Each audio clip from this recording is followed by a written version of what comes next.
Bom, gente, eu tô aqui para gravar mais um quadro do Fala Mulher. Para quem ainda não viu, quem chegou por agora, o Fala Mulher eu decidi criar para mostrar histórias de mulheres que venceram, de superação, seja em qualquer âmbito da vida dela. Doença, perder um filho, perder um marido, trabalho, final de relacionamento, enfim. Para mostrar histórias de mulheres que venceram, que se superaram e hoje conseguem dar sentido na vida delas sem muito sofrimento. O Fala Mulher de hoje é o seguinte: imagine você, uma mulher linda, saudável, com tudo certo na sua vida. Faz uma viagem e volta gripada. Dessa vez decidiu ir para o hospital porque deu uma febre. Chegou e não saiu. Por 45 dias, porque descobriu o diagnóstico que ela estava com leucemia. Já parou para pensar? Não, né? Porque a gente não pensa nessas coisas, só quando acontece. E a gente acha que não vai acontecer com a gente. Então hoje, a minha convidada é a minha amiga de infância, que eu sempre tive junto, sempre acompanhei, sempre linda, maravilhosa. Continua linda e maravilhosa e hoje ela vai contar pra gente como ela venceu a leucemia e como ela tá super bem. Bom, gente, então minha convidada é a Dani, minha amiga de infância de muito tempo, que teve esse diagnóstico achando que era uma gripe. Mas, graças a Deus, ela venceu. Então, hoje ela vai contar pra gente tudo o que vocês precisam saber. Ela vai falar sem corte, sem edição. Vamos ver se a gente consegue, tá? E sem papas na língua. Isso aí. Bora, amiga, me conta. Como que foi desde o começo? Do seu jeito, como se a gente estivesse conversando. Esquece que o povo tá ali olhando pra nós. Bom, primeiro eu vou agradecer a oportunidade de poder falar, porque eu acho que é um assunto que tem que ser falado. Hoje em dia a gente tem nas mãos o poder de salvar uma vida, e sendo doador de medula. Isso. Então assim, eu acho que a grande parte do meu papel daqui pra frente é passar essa mensagem, né? Mostrar é incentivar, né? Porque as pessoas não, como eu falei no começo, a gente nunca imagina que vai acontecer até chegar um pedido pelo story do Instagram, doe sangue, ou não sei o quê, e aí a pessoa já assusta e fala, não é ela. Ou até de uma vaquinha, porque minhas amigas, no momento de desespero, fizeram uma vaquinha, porque o plano negou, alguma coisa aconteceu, e a gente tá lá, até disso, e aí você fica meio perdido. Como assim? A pessoa tava ontem e hoje ela tá fazendo uma vaquinha pra um remédio. Que nem a gente tava conversando ontem, né? Você tava deitada numa espreguiçadeira em Trancoso e uma semana depois você tava no hospital. No hospital, então, exatamente. A gente não tá preparado pra isso. Eu vou contar rapidamente como foi, porque foi um susto, acho que pra mim, pra minha família, pros meus amigos, pra todo mundo. E eu tento mostrar que existe uma luz no fim do túnel, porque quando eu me vi nessa situação... O meu grande desespero foi porque quando você pesquisa, né? Quando a gente dá um Google. Exatamente, o Dr. Google. É um problema, porque ele só mostra a tragédia, ele só mostra a pessoa que não venceu, ele não mostra os vencedores, ele mostra, de fato, aquelas pessoas que não tiveram tamanho sucesso. Eu, graças a Deus, sou muito abençoada. Hoje estou aqui. Tô super bem, até falo que agora já comecei a dar os meus primeiros abraços, já tô encontrando. A primeira coisa que eu fiz quando viajei foi dar um abraço, depois de muito tempo. Eu fico até arrepiada, né? Porque... E outra coisa que eu vou contar, porque as pessoas também não sabem sobre isso. Não, foi o que eu falei, como assim, gente? Um ano sem abraçar ninguém, ninguém como que sabe, faz? Porque todo mundo tá acostumado com o câncer, com o tumor sólido, né? Que é um tumor localizado, de N fatores que todo mundo aqui, eu acho que ou conhece, ou que tem alguém na família que já passou. A leucemia, ela ocupa o maior órgão do nosso corpo, que é o sangue. Então, o sangue, ele é o órgão que passa em tudo da gente tem o nosso sangue.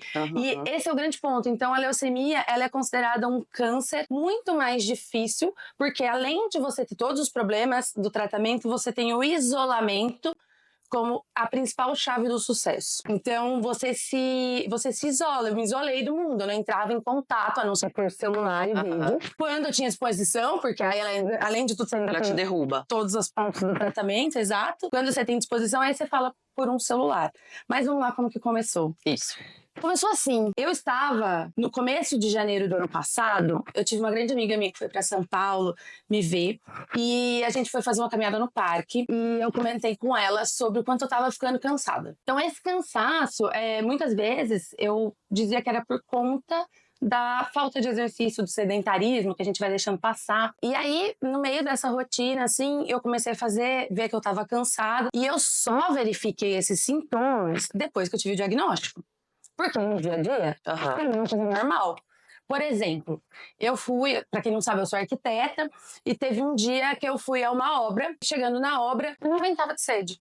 E, beleza, fui na obra, num lapso de loucura, eu olhei e falei, gente, não posso mais ficar só com uma garrafinha de 500 ml, tipo assim, Eu fui numa loja daquelas, sabe aqueles copos que todo mundo tem? Eu fui numa loja daqueles, depois, né, que tem aquele copo de 1 litro e não sei quantos. Gente, eu juro, eu comprei aquele copo naquela hora, enchi de água e tomei em um gole.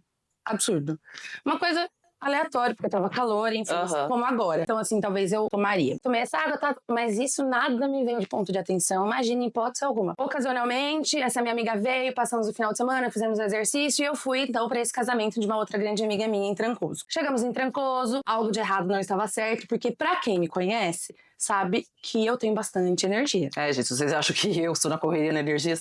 Eu tenho muita energia, assim, eu sempre gosto. Eu sou, tipo, aquela que agita as festas e que vai, que não dorme e que tá tudo certo. E chegando no casamento dessa minha grande amiga, ela falou justamente isso. Ela falou assim, pô, no meu casamento você tá com preguiça? Porque eu cheguei e dei uma cochilada na beira da praia. E assim se sucederam os dias. Eu fiquei bem cansada, com pouco apetite. Quando chegou no dia do casamento, na festa, eu não aguentei ficar até o fim. Como a festa era, o lugar da festa era onde eu estava hospedada, eu tirei um cochilo no meio da festa, né? O que não é normal. Sim. Vamos combinar, né? Uma festa em Trancoso. Exatamente. Aí tirei um cochilo, beleza. Passou, a festa acabou. No dia seguinte, um casal de amigos que estava com a gente se apresentou gripado. E até então eu estava super bem. E à noite desse dia, que era o dia seguinte pós-festa, eu me senti um pouco resfriada. Mas resfriada, assim, sabe? Pesado. No dia seguinte já era o dia de voltarmos pra São Paulo. Porque eu tinha uma programação do final de semana. E uma grande amiga minha sócia, que não mora no Brasil, estava em São Paulo. Então eu tinha uma programação com ela. Ao voltarmos pra São Paulo, eu já estava com febre. Que não é normal. Né? Tipo assim, não é normal e eu estava... E a febre geralmente é um alerta pra qualquer coisa, pra qualquer né? Até coisa. mesmo pra gripe, você tem que observar a febre, se não tava tendo passar... muita dengue também.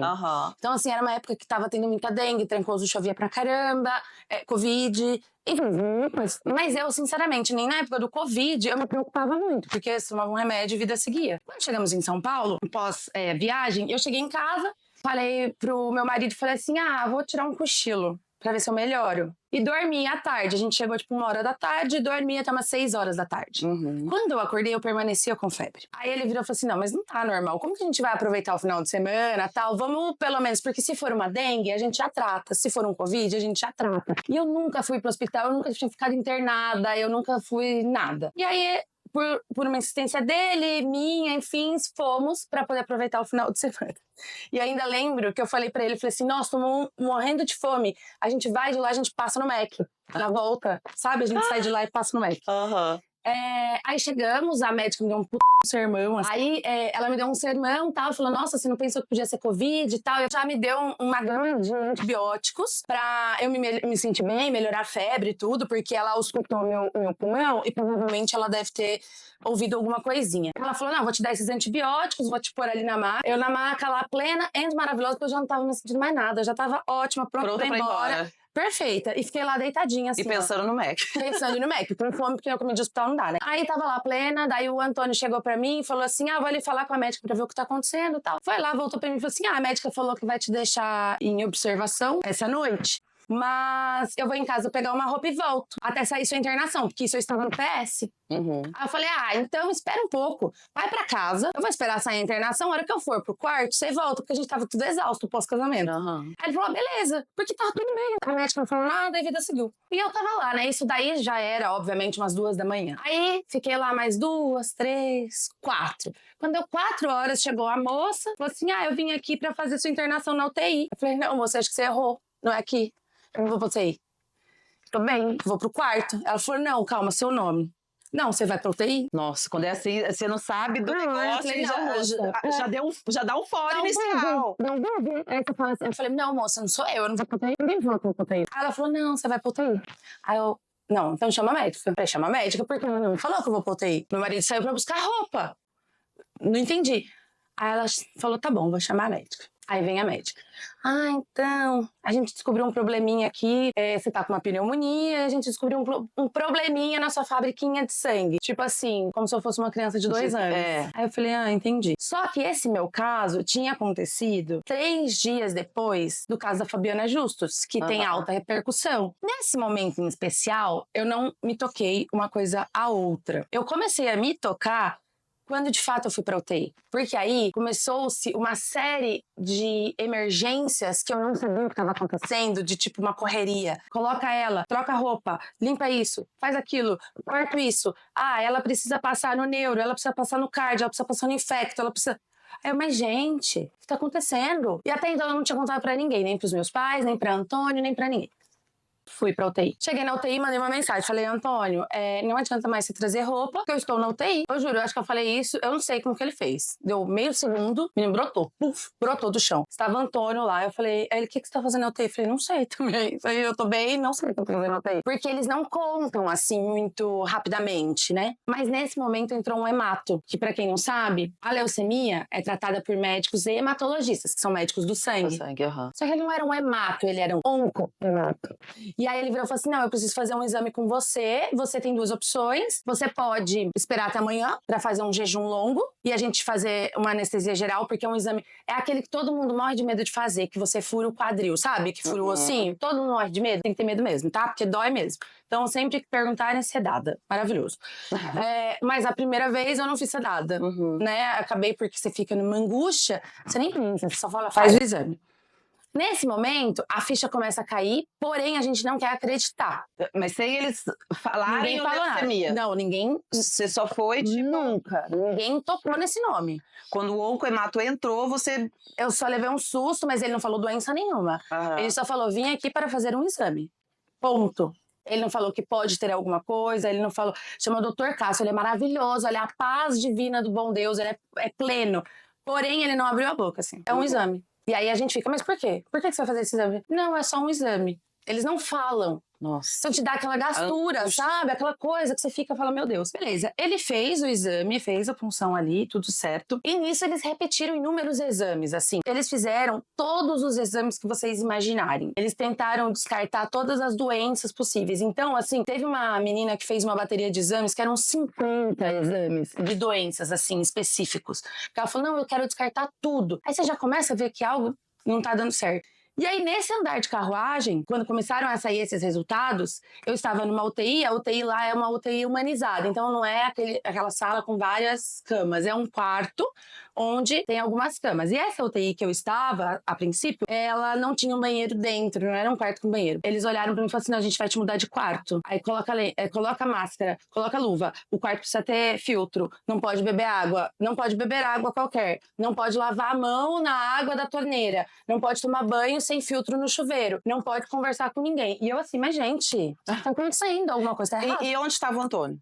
O Antônio estava vendo burocracias do hospital nessa hora. Ah, tá. Tipo, nesse trâmite todo, essa loucura toda, você estava sozinha. Sozinha. Aí foi, de repente, pro hospital, minha amiga falou, não, tá tudo bem, vai dar tudo certo. Mas tudo muito incerto, sabe? Sem... Aquela história que a gente fica sem informação, é isso. Porque eu acho que até eles, antes de passar qualquer tipo de informação, eles têm que ter certeza. Então eles não podem nem dar uma sugestão. Né? Nisso o Antônio mexendo em burocracia, minhas amigas lá já não, vai dar tudo certo, Fizemos o exame. Eu precisava ver, mas fiz o exame. Tá maravilhoso, fiquei lá. A esperança é uma coisa maravilhosa. Mas que nesse momento não existe. Não sei. Então, existe, porque você tem certeza que aquilo não vai ser com você. Ah, é verdade. Sabe o que você falou? Que, tipo assim, você acha que nunca vai ser com você? Você tem certeza. Você falou, não é comigo. Imagina, não vai acontecer. Por quê? Por que isso vai acontecer comigo? Não, não é possível. Você fala, não, não vai ser. Mas você já sabe. A gente já sabe. Tá errado o negócio, né? Já tava tudo errado. Beleza. Dia seguinte, resultado. O Antônio foi comigo, aí o Antônio falou assim, vou pra casa trocar de roupa, tomar um banho e voltar. Que ele não podia tomar banho na UTI comigo por causa da contaminação. Ele foi pra casa tomar banho. Porque ele foi pra casa tomar banho e voltar, chegou uma outra amiga minha. Essa minha amiga chegou e tal. Ela entrou, o Antônio saiu e o médico entrou. Porque graças a Deus o Antônio é maravilhoso, mas ele ia morrer, eu acho que se ele recebesse a notícia junto comigo. Porque, eu, assim, nessa hora eu desabei, assim. Eu acho que a pior notícia... Não sei, não deve ser a pior. Porque tem gente que passa coisa... muito difícil, né? Mas é uma das piores coisas que a gente pode ouvir. Aí o médico entrou, que é o mesmo médico, o Dr. Cássio, maravilhoso. Entrou e falou, pois é, Daniela, então eu tenho que te contar uma coisa. Você está com leucemia. Papum. Papum, né? Sem dó nem piedade. Não teve um tipo, não. É você está com leucemia. Ponto. Cara, eu juro. Eu olhei pra ele e falei assim, não. Eu falei, não é possível. Eu falei, não. Como... Aquela coisa que você já sabe que não é. Você fala, por que eu peguei isso? Aí ele falou, não, ninguém pega leucemia. Não é genético. Não é genético? Não é genético, como os outros cânceres. Não sabem a causa. É uma hora que a sua fábrica deu um defeito. Esse é o ponto. No meio dessa confusão toda, Antônio foi pra casa, né? Foi se arrumar lá. Minha amiga chegou e o médico entrou junto. E ele só entrou, falou, olá, tudo bem, boa tarde. Você está com leucemia. Nossa. Foi exatamente isso. É bem difícil, sabe? Assim, foi muito difícil receber isso. Obviamente, eu comecei a chorar. Não tinha como. E a única pergunta que eu tinha era, eu vou morrer? Eu já, assim, no primeiro momento, eu acho que eu já iria falar assim, morri. É. Porque é que nem a gente sempre fala, a gente não imagina o que vai acontecer com a gente. Por mais que a gente esteja ali sempre na oração, na fé que eu tenho, mas eu acho que o primeiro é impactante, tipo, pum, vou morrer. Eu vou morrer. Aí depois de um porque tempo... a gente tem o câncer por já um diagnóstico de morte. De morte, exatamente. Entendeu? Então, e foi a minha primeira coisa. Eu falei, eu vou morrer. Até porque você precisa esperar um transplante. Um doador compatível. Exato. Mas, menina, isso eu descobri uma coisa maravilhosa que eu vou contar pra vocês. Tá bom. Mas a primeira coisa foi essa, eu vou morrer. E ele falou, não, você não vai morrer. Aí eu chorava mais ainda. Eu falei, eu vou morrer sim, você tá mentindo. Mas eu não conseguia entender por que ele falava isso. E ele falava, calma, Dani, eu vou te explicar. Então, assim, ele começou então a de fato me contar o que eu tinha e o que era a leucemia. Então, pra quem não sabe, a leucemia, ele é um câncer do sangue. Então, ele atinge a nossa medula óssea, onde, por algum motivo, algum desligamento de chave ou uma chavinha errada, as nossas células são formadas diferente. E existem dois tipos, dois grandes tipos. LMA, que é o da Fabiana Justus, que é a leucemia mieloide, e no caso dela, aguda. E a minha, que é a LLA, que é a leucemia linfóide aguda. Isso também é uma informação que eu acho que eu não sabia. Nunca nem passou na minha cabeça. Eu acho que na sua também você não sabia. Não fazia ideia. Exatamente. Pra mim, leucemia era leucemia. Exatamente. E ainda existem as crônicas, que são pessoas que convivem com essa doença a longo prazo, né? Que são aquelas pessoas que têm há muito tempo. A Suzana Vieira é uma que tem a leucemia crônica, então ela convive com ela. No nosso caso, a gente não tem esse tempo. Os médicos estimam que eu tinha a doença há muito pouco tempo, sabe? Assim, porque em dezembro eu tinha feito um check-up, então assim, não tinha nada. E eles estimam que eu tinha essa doença há pouquíssimo tempo. Quando eu entrei lá, eu tava com 97% de blastos. O que são os blastos? São as células brancas nossas de defesa, nosso mecanismo de defesa, que não fica adulto. São células pequenininhas, que elas não ficam normais. Então eu tava com 97% do câncer na minha corrente sanguínea. Meu Jesus. É muito, né? Mano. É muito. O que é maravilhoso, o timing, porque não chegou no meu sistema nervoso central. Na leucemia, a gente não tem metástase. A gente tem essa passagem para o sistema nervoso e para todo... Porque o sangue é o que alimenta tudo, né? Sim. Então não chegou lá, graças a Deus. Então já tô aí começando com um ponto de bênção na minha vida. E aí foi isso. E aí começou-se uma luta e eu fiquei 45 dias internada direto. Tá. E aí, você tá com leucemia, não sei o que, Antônio tá lá foi lá tomar o banho dele, sua amiga tá ali, e você conseguiu ver ele antes do isolamento. Não, porque aí, não, minha filha, aí virou um farfel. Porque o que aconteceu? A notícia, eu não sei como, se espalhou. Quando eu olhei na UTI, tinham 40 pessoas. A gente tomou um sermão do médico. Assim, absurdo. Porque um monte de amigo meu começou a chegar, a ligar e nananã, e nananã. Até o meu irmão tava na estrada, indo pra outro lugar, fez a volta, foi pra São Paulo, virou um caos. A médica chegou e falou, sai todo mundo. Sai todo mundo, que ela precisa começar o tratamento. Mas foi ótimo, porque foi minha última visão de todo mundo. E o último contato. O último contato, exato. A partir daí eu comecei o isolamento. Por que o isolamento? Porque, como a gente já falou, células de defesa, né? Nosso sistema imunológico, ele fica a zero. Absolutamente zero. Então, a partir daí, eu comecei o tratamento em si. O meu diagnóstico, eu internei dia 25 de janeiro. Dia 26, na sexta, fiz todos esses exames, essas coisas. 27 saiu o diagnóstico. O maior, que chama macro, na verdade. E dia 28... que era no domingo, se eu não me engano, saiu um diagnóstico que tem uma particularidade. Eu tenho um subtipo chamado Filadélfia positivo, que é um subtipo mais raro ele é normalmente para crianças, é de crianças, uma leucemia de criança. E esse subtipo é uma troca cromossômica, né? Então é essa chavinha que vira ali e vira esse caos todo. Então no domingo mesmo eu já comecei o tratamento. Foi muito rápido esse timing, assim. A coisa aconteceu muito excelente, eu não tenho o que falar, tenho que agradecer meus médicos e o apoio de todo mundo. Exatamente, porque quanto mais rápido... Mais rápido. Mais fácil de tocar o tratamento. E aí que vem o que ninguém conta mesmo sobre essas doenças, que é isso, o tempo é determinante. Por que às vezes a gente deixa passar um sintoma como uma gripe, por exemplo, ou como qualquer outra coisa que não se cura, tá mais forte do que o esperado, a gente não procura uma ajuda, toma um remédio, e se eu tivesse feito isso, provavelmente não estaria aqui, entendeu? Porque aí eu já teria internado num estado muito agravado. Então é super importante a gente saber disso, sabe? Apesar de que as pessoas não dão atenção, mas é bom a gente falar, né? Tem que falar, porque é aquele negócio, eu sempre falo, né? Faz o check-up. Meus pais, por exemplo, estão sempre fazendo. As pessoas falam, vocês são muito bitolados com doença, sabe? Porque vocês não interessa. É pra isso que a gente paga o plano de saúde, que é pra não usar. Pra não usar. Mas a gente tá pagando, então vamos aproveitar. Já passou um mês ali, vamos fazer 6 meses, 6 meses. Gente, é muito importante cuidar da saúde a qualquer sinal, entendeu? Hoje a Covid já não tá mais mas a gente não sabe. Agora teve um surto de influenza, por exemplo.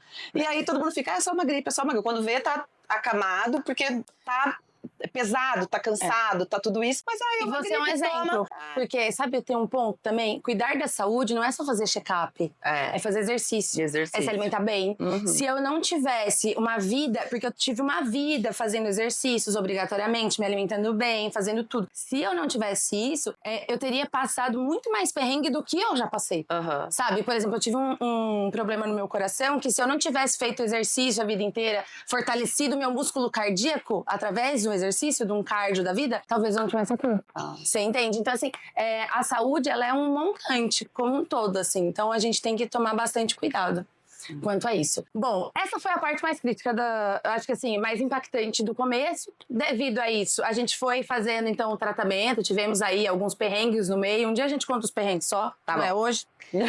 E o tratamento, ele se dá da seguinte forma. A gente precisa zerar a doença no corpo para então chegar no transplante. Como funciona o transplante? É um sistema chamado Redome. É uma ONG, na verdade. A ONG do Redome, ele é um órgão administrado pelo governo, financiado, perdão, pelo governo. E esse Redome, ele é um banco com as informações das pessoas que são doadoras de medula, tá? Então, todo mundo que puder disponibilizar 6 ml de sangue e que hoje tem até 35 anos, puder ser doador, você pode salvar uma vida de uma forma absurda. É só até 35 anos? Hoje em dia é. Se não for acima de 35 anos, aí é quando é aparentado. Então, aí é quando é algum conhecido seu, assim, um familiar. Então, seria até 35 anos pessoas desconhecidas. Desconhecidas, exatamente. Então, pra ficar lá no banco, né? No banco de doadores. E aí, começa assim, então logo que você começa o tratamento, a gente já começa a busca pelo doador.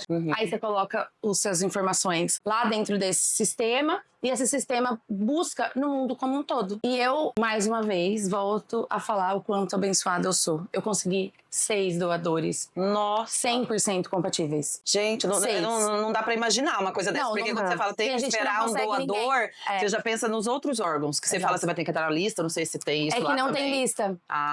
Não tem lista porque como é compatibilidade, não tem lista. A pessoa que pode doar pra você não pode doar pra ela. Então, assim, a gente não tem uma lista, né? É só um processo. Então, eu consegui 6 doadores, assim, eu acho que foi uma das notícias mais maravilhosas de se receber. Você não vou morrer mais. Não vou mais morrer. Gente, vou ter que passar um tempo aqui ainda azucrinando minhas amigas, entendeu? Graças a Deus. Vou estar aqui azucrinando, porque é assim, né? De acordo com meu marido, ele falou que Deus não queria eu lá em cima falando tanto, não ia dar muito trabalho. Bom, aí definido, chegamos à conclusão de que então encontramos os doadores. Lembrando, a gente busca na família também, mas na minha família eu não consegui, eu consegui 50% do meu irmão. E 50% é isso, é meio a meio. Aí os médicos, eles buscam o mais próximo do 100% possível. Aí achamos esse. E aí foi para uma banca de médicos, onde eles avaliam cada doador. A gente não tem informação sobre esses doadores. Eles avaliam cada informação, idade, doença, histórico, e decidem quem vai ser. Aí esse órgão, o Redome, ele entra em contato com esse doador. Esse doador fala se tá disponível ou se não tá e quando ele está, entendeu? Depende dele. Ele que vai falar posso, não posso e quando, entendeu? entendeu? Então isso é um ponto assim que a gente... Por isso que a pessoa tem que ter bastante consciência. Eu conheço um caso de uma pessoa que estava no mesmo tempo que eu, em que o doador não se fez disponível. Ele falou assim, não posso agora, eu posso daqui 5 meses. E a pessoa não teve a mesma chance que eu de ter o transplante. Então, acontece isso, e aí então chega o momento do transplante. Transplante, não, eu achava assim, na minha cabeça, é uma cirurgia, vou entrar numa sala, num centro cirúrgico, enfim, vou, sei lá. Gente, um transplante é uma bolsa de sangue que você coloca aqui e fica assim, ó. Tipo, tô tomando um soro. Um soro, 20 minutos. É isso que salva a minha vida. 20 minutos! Meu Deus. Não, é maravilhoso. A tecnologia é um espetáculo. O doador não sofre, porque tem gente que tem medo, que sofre. Sim. Acha que o doador sofre. Não sofre. O doador não sofre. Ele só vai fazer, de fato, ele vai tomar uma medicação para induzir a medula a trabalhar mais, vai fazer uma retirada de bolsa de sangue, essa bolsa de sangue vai chegar até mim e vai entrar no meu corpo. É uma bolsa de sangue? Uma bolsa de sangue. Depende de cada doador, de quanto ele vai conseguir fornecer. O meu doador, eu falo que ele era muito potente, ele conseguiu 2 bolsas de sangue. Então eu congelei uma bolsa de sangue. Eu pago pro hospital o congelamento dessa bolsa pra eu, se Deus quiser, nunca usar. Não vai precisar. Exato, pra eu nunca precisar. Mas depende de cada doador. E aí, ele doou lá na Alemanha, meu doador é alemão, é um menino de 24 anos, que eu não conheço, da Alemanha. Ele doou no dia 3 de julho, ele fez a retirada, a coleta, chegou em São Paulo no dia 4 pela manhã, aí ele vai direto para um laboratório, só fazem uma filtragem para ver tudo certinho e colocam na gente. Então, assim, óbvio, tem todo um processo pré-transplante que não, acho que nem cabe, assim, se algum dia alguém quiser e tiver qualquer dúvida, pode me mandar mensagem, Isso. mas nem cabe contar. Mas é isso, o transplante é isso. É bizarro. E como você se sentiu, assim, na hora que colocou e, tipo assim, finalizou? Chorei. A minha cura chegou, eu tô curada. Eu acho que é um misto. Eu não paro de me louco. arrepiar. É muito louco. É assim, é um negócio... Primeiro que você fica impressionada com a bondade humana, que eu falo, cara, uma pessoa que salvou minha vida. Que a gente acha que já não existe hoje em dia. E a gente pode falar que realmente hoje tá tudo mudado, que tem pessoas que não tá nem aí, que nem você falou. O doador foi lá, tirou 6 ml, tá ali disponível para salvar uma vida. Aí quando chega a chance dele de salvar uma vida, de pegar seu tijolo para ir pro céu, Exato. ele fala que ele não tem disponibilidade. Exato. Como assim? Entendeu? Eu, por exemplo, se você estivesse lá, você já ia levantar minha caneca e mandar, entendeu? Porque exato. não faz sentido. Não, porque e é que entrou ali é revoltante. É revoltante, porque você imagina salvar a família inteira, tipo, achou, graças a Deus, 100%. Eu não tô disponível só daqui a 5 meses. Oi?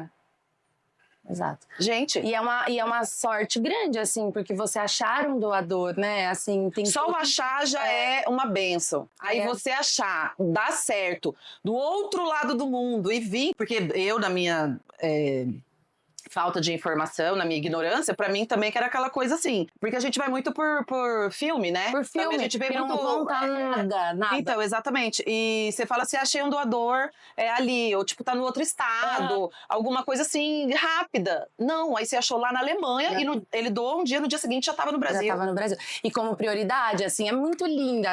O processo como um todo é muito bonito, sabe? É emocionante, assim, quando você para pra pensar que a gente tem essa capacidade. Né? A gente tem uma capacidade de salvar uma pessoa. E é óbvio, hoje eu sou uma pessoa completamente diferente do que eu era antes, mas toda vez que eu puder passar mais ainda essa mensagem, eu vou falar, cara, doa, porque doa o que você precisar. Se você não puder doar uma medula, doa seu tempo. Doa seu coração, doa sua amizade. Sua amizade. Sabe? Sua eu força. acho que.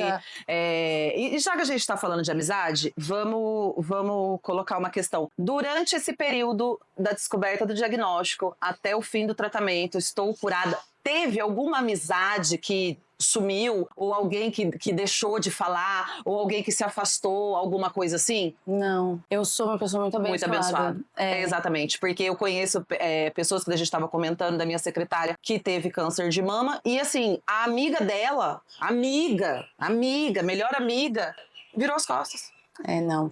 Foi o oposto. Eu vou te falar, no dia que eu tive o diagnóstico, assim, eu não consegui até hoje, eu acho que responder todo mundo que me mandou mensagem, porque falava comigo, e o que foi mais incrível, sabe assim, mais incrível nesse processo, eu consegui tirar de dentro de mim, sabe quando a gente vai ficando, ou com rancor de uma pessoa, ou você teve uma leve discussão com outra, ou você deixou de falar com fulano ou com Beltrano. Gente, é maravilhoso o quanto essas mesmas pessoas se tornaram pessoas muito especiais novamente na minha vida. Então, assim, eu não tenho o que falar. De amizade, eu acho que eu sou abençoada do início ao fim. Eu sou abençoada porque eu consegui estar no lugar certo na hora certa, então eu consegui o tratamento. Com o médico consegui com os médicos maravilhosos. Consegui um amigo que me atendeu e que me cuidou e que não desistiu, porque é uma tendência, tá? Tem muitas pessoas que a gente acaba fazendo amizades oncológicas, né? Lógico. E que você vê aí que os maridos abandonam, sabe? E mulheres é mais difícil, não nego. Assim, não tô falando, não é, tipo assim, não é livrando as mulheres, porque existem, obviamente, as mulheres, mas é muito mais difícil uma mulher abandonar, mas os homens é meio mais comum. E o meu teve ali, firme e forte, o tempo todo está lá ainda, né? Parceiro não tá aqui agora mesmo, do meu lado, né? mas tá, sempre esteve. E as minhas amizades. Assim, pessoas que foram cultivadas, que foram amadas e que hoje cada vez eu faço questão de ver, ou de tentar mandar uma mensagem, ou de torcer, ou de fazer uma oração. Isso. Sabe? Isso é muito importante, né? É ter o seu coração leve e grato. Muito. Né? Eu acho que é o que eu sempre falo. Quando a gente planta o bem, a gente colhe o bem. A gente às vezes não sabe o porquê que isso está acontecendo pra gente, mas Deus sabe e Ele vai te guiar. E Ele sabe que você vai ter força pra lutar. Exatamente. Porque também é isso, né? Não é fácil. Não. Eu acho que, como é um quadro voltado para a mulher, eu acho que é aí que entra a força da mulher. Se você é diagnosticada ou se você é a parceira de quem foi diagnosticado. Porque a gente tende a ter força, dentro ou fora. É verdade. A gente passa a viver aquilo, a gente passa, tipo, não, eu preciso estar focada ali 100%. Nós estamos focadas ali 100%, mas também focada no resto. Né? Eu acho que a gente é 1000% em tudo que a gente faz. E é isso que eu te falo, eu falo assim, a mulher realmente é isso, é uma força fora do normal. Claro, tem suas dificuldades, nem tudo são flores. O tratamento tem seus problemas.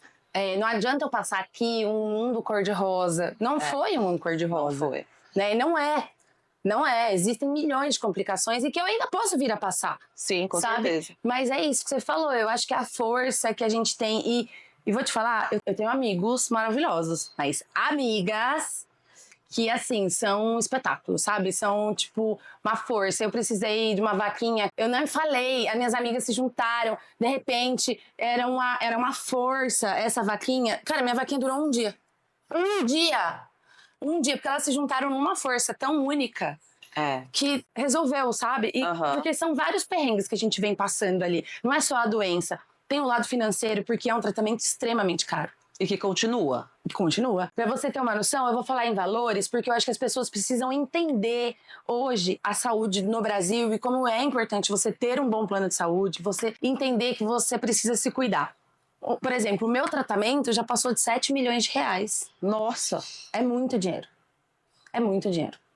Entendeu? Se você for contando tudo que eu tive que fazer, o tratamento... Eu, claro, contei com os melhores remédios, eu contei com os melhores médicos, eu contei com um atendimento hospitalar maravilhoso, com muito cuidado, com tudo. Mas quando você vai ver, porque fica em UTI, precisa de um medicamento, precisa daquilo, precisa daquilo. É um tratamento muito caro, então é super importante a gente tomar esse tipo de cuidado. Mas é isso. E Dani, pra gente finalizar, o que você passou a valorizar hoje, que antes você até poderia valorizar, mas que hoje ficou mais forte, assim, depois da leucemia? Quer dar risada? Quero. A primeira coisa... O McDonald's. Não. O cheiro do vento. Não acredito. Juro. Acho que de sentir aquela coisa batendo, tipo, eu tô viva. Porque imagina, eu passei praticamente o ano todo dentro de um quarto, ou de uma sala, ou de uma casa com ar-condicionado, porque... tem contaminação para tudo que é canto. Dentro dos lugares de hospital, você não pode ter contato com nada externo. A primeira vez que eu senti o cheiro do vento, sabe? Assim, o cheiro da natureza. Sei lá, eu moro em São Paulo, gente. Não é de natureza limpa, não. É de poluição mesmo. Que já tava valendo. Já tava maravilhoso, tava sensacional. Mas o cheiro do vento é um negócio que eu passei a valorizar, de olhar todos os dias de manhã e falar obrigado, Deus, por poder abrir a janela. Por ter tido essa segunda chance. né? Então, assim, mas fora isso, milhões de coisas, sabe? Milhões. Bom, agora vamos pra parte boa. Ufa. O Fala Mulher é um quadro, né, que eu faço, como eu já falei, e sempre tem um drink. Aí, minha gente, ela nessa situação, né, pós-leucemia e tal, tá curada em nome do Senhor, mas eu falei assim, acho que eu vou fazer um chá. Aí ela olhou pra minha cara e eu pensei, chá? Chá! Aí eu falei, vou fazer um chá pra ela, mas tudo bem. Daí eu falei, não, então vamos de Aperol. Aí ela falou, amiga, eu não posso tomar Aperol. Oi? Mas tudo bem. Aí ela falou, mas é que aqui vocês não têm costume de tomar um limoncello spritz. Ah, meu amor. Aqui não, né? Pois providenciei um limoncello, nós vamos brindar com esse limoncello. Mas eu vou chamar uma pessoa muito especial pra Dani, que é a Marjorie. Vem. A Marjorie estava com ela quando ela recebeu o diagnóstico. E ela foi a última amiga, né? Primeiro foi Antônio, depois a Marjorie, que ela deu um abraço. E assim, hoje, depois de 1 ano e pouco, elas se reencontraram, fizeram o encontro delas e hoje elas estão podendo se abraçar. Então, assim, Marjorie, eu quero agradecer você por ser uma pessoa especial. Eu acho que é uma bênção você ter uma amiga na sua vida que tá ali com você. Poder ter aquela sensação de minha amiga tá viva, eu tô abraçando, eu tô... eu não sei nem explicar. Né? Eu quero agradecer de verdade você. Dani, eu quero agradecer você assim por você ter lutado, por você nunca ter desistido. Porque eu acho que isso é muito importante, a pessoa não desistir. Né? E você não desistiu, e você tá aqui com a gente hoje, continua no 330, entendeu? Continua. Deus deixa essa guria aí que ela ainda tem muito que aproveitar, tem muito que ensinar, e eu tenho certeza que ia ajudar muita gente ainda. Se então Deus eu quero quiser. agradecer vocês, eu fico muito feliz mesmo dessa amizade. Amiga. E é isso. Que Deus te abençoe, continue te abençoando. E muito obrigada por abraçar a causa. Imagina. Porque acho que a gente precisa contar para as pessoas o quanto elas podem ser úteis e ajudar outras pessoas que passam o diagnóstico, mostrar que elas não estão sozinhas, que existe uma luz no fim do túnel, que as coisas podem dar certo. É isso aí. Sabe? Então vamos lá, Bora brindar. Chega de... Eu acho que isso aqui é de roubar, gente. É? Ah, então tá bom. Opa, isso aqui é água, senhora. Vamos brindar com o drink que ela pediu. Vamos lá. Gente, isso aqui ela não contou, mas isso vai pro erro de gravação. Isso aqui é um pré-verão europeu, porque a gente merece. Isso mesmo. Veio diretamente. Pré-verão europeu. Tá vendo? Ele tá aqui, gente, vai fazer 1 ano. Ui, desculpa. Entendeu? Então ele estava esperando o momento certo. E a gente vai brindar e eu quero deixar um recado. Quando ela tava falando das mulheres de força. Eu li, e é muito verdade. As pessoas perguntam, aonde você tira tanta força? Nós somos mulheres. A força encontra a gente. É isso aí. Sabe? Isso.